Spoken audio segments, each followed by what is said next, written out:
Audio Jungle. दोस्तों, मैं Sunstar astro learning academy से गुरमीत सिंह आपका अपने यूट्यूब चैनल में स्वागत करता हूं, अभिनंदन करता हूं। दोस्तों, 2022 किसका ये सीरीज चल रही है, एस्ट्रो सीरीज। अभी तक हमने धनु राशि की बारी है, अभी स्कॉर्पियो राशि को हमने मेष से लेकर स्कॉर्पियो तक के हमने वीडियोस बना दिए हैं। वो आपको मैं अपलोड कर दूंगा जल्दी। तो कुछ वीडियोस अपलोड कर चुका हूँ। तो दोस्तों, अब बात करता हूँ, आज आपकी बारी है धनु राशि के जानने के लिए कि धनु राशि के लिए 2022 जनवरी पर्टिकुलरली और 2022 का मेजर प्लेनेट क्या इंडिकेट कर रहे हैं।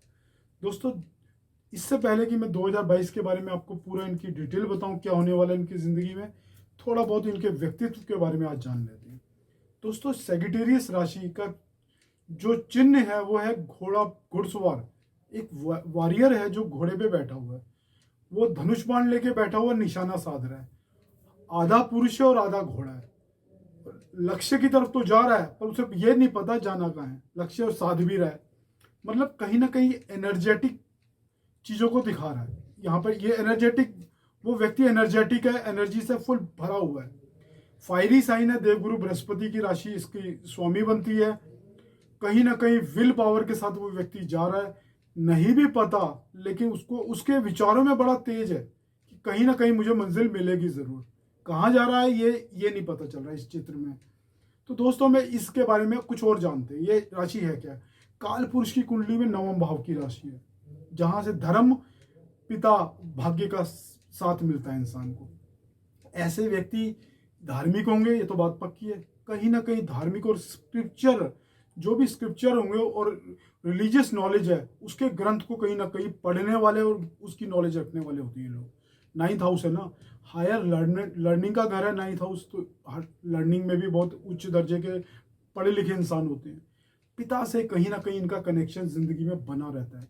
बहुत ही क्रिएटिव होते हैं, क्योंकि हाईली इंटेलिजेंट हो रहा है। तो 9वें घर के राशि का साइन है वो उच्च शिक्षा का है, तो कहीं ना कहीं क्रिएटिव होंगे, स्मार्ट होंगे लोग, बहुत ही स्मार्ट होंगे, असर्टिव होंगे, मतलब चीज़ों को परख के चलने वाले होंगे। ये नहीं कि अंधेरे में भागना शुरू कर दिया। कहीं ना कहीं चीज़ों को नाप तोल के, जान के, समझ के, कोई जल्दबाजी नहीं है, अपनी मंजिल की तरफ चलने वाले इंसान है। ज्ञान से और धर्म से जुड़ी इनकी जिंदगी रहने वाली है। लक और विजडम इनकी जिंदगी का अहम हिस्सा है। कहीं ना कहीं लोगों की जो इमेजिनेशन होती है बहुत ही जबरदस्त होती है। दोस्तों, एक छोटी सी प्रस्तुति थी इनकी करेक्टरिस्टिक बताने की। अब बात करता हूँ मेन पते की कि जनवरी का महीना इनके लिए क्या संदेश लेके आया है। 2022 किसका शब्द मैंने यूज किया है, इनकी जिंदगी में क्या जुड़ा हुआ है 2022 से। दोस्तों, ग्रह गोचर की स्थिति बता रही है, शनि इनका 2nd हाउस में, मरकरी यानी 10th लॉर्ड और सप्तमेश के साथ बैठा हुआ है। कहीं ना कहीं ये कह सकते हो बहुत ही वेल पोजीशन में बैठा हुआ है, और जुपिटर की 7th भाव में दृष्टि भी है। तो कहीं ना कहीं अगर शादी रुकी हुई तो शादी हो सकती है। यहाँ पर धन के लिए बहुत अच्छी, यानी जो भी हम कार्यकलाप करेंगे, 7th भाव से हम व्यापार से जुड़े धन को देखते हैं, और 10th हाउस हमारे प्रोफेशन का बता रहा है।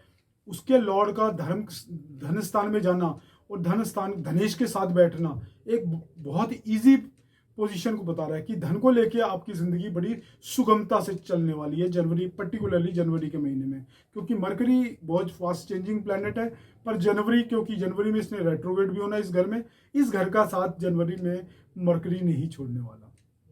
अब बात करता हूं इनकी वीनस और सन, जो इनके लगन में बैठे हैं। वीनस 6th लॉर्ड होके और 11th लॉर्ड होके लगन में बैठा है, तो कहीं ना कहीं कॉम्पिटिटिव स्किल है, यानी कहीं ना कहीं अगर कोर्ट केसेस चल रहे थे तो उसमें भी जीत दिला सकता है। तो बहुत अच्छी पोजीशन बनी हुई है। कहीं ना कहीं अगर आपकी हेल्थ खराब थी तो वहां पे भी अच्छा होने वाला है। बेशक ये लगन में आया, तो चूंकि 11th लॉर्ड भी बनते हैं, इसकी मोस्ट इंपॉर्टेंट राशि यानी उच्च की राशि 11वें घर में बनती है। उच्च की नहीं तो कम से कम भी कहता उच्च समान बिहेव करती है तुला राशि वीनस के लिए। अब सूर्य चूंकि यहाँ भाग्येश होकर लगन में बैठे हैं, कहीं ना कहीं भाग्य का साथ आपको मिलता दिख रहा है। पंचमेश मंगल 12वें घर में बैठे हुए चंद्रमा के साथ, अष्टमेश के साथ, कहीं ना कहीं विपरीत राजयोग भी एक बना दिख रहा है आपको। क्योंकि चंद्रमा यहाँ 8वें घर के स्वामी होकर 12वें घर में गए हैं, तो कहीं ना कहीं विपरीत राजयोग भी बना रहे हैं। मंगल की 12th द्वादश स्थिति बताती है आप ज्ञान ग्रहण करने के लिए फॉरेन कंट्री जा सकते हैं। आप पंचम भाव से हम संतान को भी देखते हैं, तो आपकी संतान भी कहीं ना कहीं फॉरेन कंट्री इस पीरियड में जा सकती है। जुपिटर के बारे में आप डिटेल में बताता हूँ। चूंकि शनि 2nd हाउस में जो बैठे हुए हैं, वो 11th को उच्च में देख रहे हैं। पैसे के लिए मैं ये कह सकता हूँ इनको धन के लाभ में कोई कमी नहीं रहने वाली। अब बात करता हूँ जुपिटर की, जो इनके लगन के लॉर्ड भी बनते हैं। थर्ड हाउस यानी हाउस ऑफ एफर्ट्स में, कम्युनिकेशन में। आज की डेट में थर्ड हाउस का एक कम्युनिकेशन वर्ल्ड से बहुत बड़ा नाता है, क्योंकि ऑनलाइन सारी दुनिया ऑनलाइन होती जा रही है।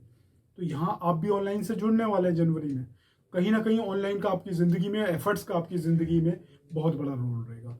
कहीं ना कहीं अब क्योंकि चतुर्थ भाव का स्वामी होकर जुपिटर अपने से 12वें यानी थर्ड हाउस में गया हुआ है, आपके घर के परिवर्तन के भी योग बन रहे हैं। ये योग 13 अप्रैल तक है, तो ये कह सकते हो जुपिटर की ये पोजीशन आपको 13 अप्रैल तक घर में भी कहीं ना कहीं बदलाव ला सकती है, क्योंकि लगन का लॉर्ड भी थर्ड हाउस में है और चतुर्थ भाव का स्वामी होकर जुपिटर थर्ड हाउस में बैठे हैं। अब बात करता हूँ ये जुपिटर की दृष्टि कहाँ कहाँ पड़ रही है। जुपिटर यहाँ पे 11th हाउस यानी गेन के घर को देख रहा है, तो कहीं ना कहीं मैंने बोला ना, आपकी जिंदगी में पैसे की स्मूथनेस बनी रहेगी। पैसा सतत प्रवाह से आपकी जिंदगी में आता रहेगा इस पूरे पीरियड में, क्योंकि जुपिटर की दृष्टि कहीं ना कहीं गंगा जल छिड़कती है। सप्तम भाव में दृष्टि है। अगर पार्टनरशिप, मैरिज की कोई बात चल रही है, जॉइंट वेंचर चल रहे हैं, वहां जुपिटर की जिंदगी आपकी जिंदगी को बहुत ही सरल करने वाली है। शादी की टाइम है तो यहाँ शादी भी हो सकती है, जैसा कि मैंने सैटर्न मरकरी के पोजीशन देख के बोला था। जुपिटर की सप्तम दृष्टि भी यही बता रही है, कहीं ना कहीं शादी की जिंदगी आपकी पूरी हो सकती है इस पीरियड में, क्योंकि जुपिटर यहाँ पर 13 अप्रैल तक रहने वाले हैं। मेजर प्लैनेट, इवन शनि यहाँ पे घर बदल लेंगे उस पीरियड में। तो जुपिटर में आपकी जिंदगी में मेजर चेंजेस आएंगे। तब तक ग्रह स्थिति का गोचर आपका अनुकूल बना हुआ है। छठे घर में राहु दुश्मनों को नाश करता है, बहुत अच्छी पोजीशन में, और मित्र राशि में सेकंड हाउस को देख रहा है, तो धन का प्रवाह यहाँ पे भी अच्छा बना रहेगा। उच्च का राहु है, आपको कहीं ना कहीं दुश्मनों से बहुत निजात दिलाएगा। बहुत बड़ा आप दुश्मनों पे विजय प्राप्त करने वाले हैं। कोई कोर्ट केसेस चल रहे थे, उसमें भी आपको विजय प्राप्त होगी। तो उससे एक छोटी सी प्रेजेंटेशन थी। अगर पसंद आई हो तो शेयर, लाइक एंड सब्सक्राइब जरूर कीजिएगा। धन्यवाद दोस्तों।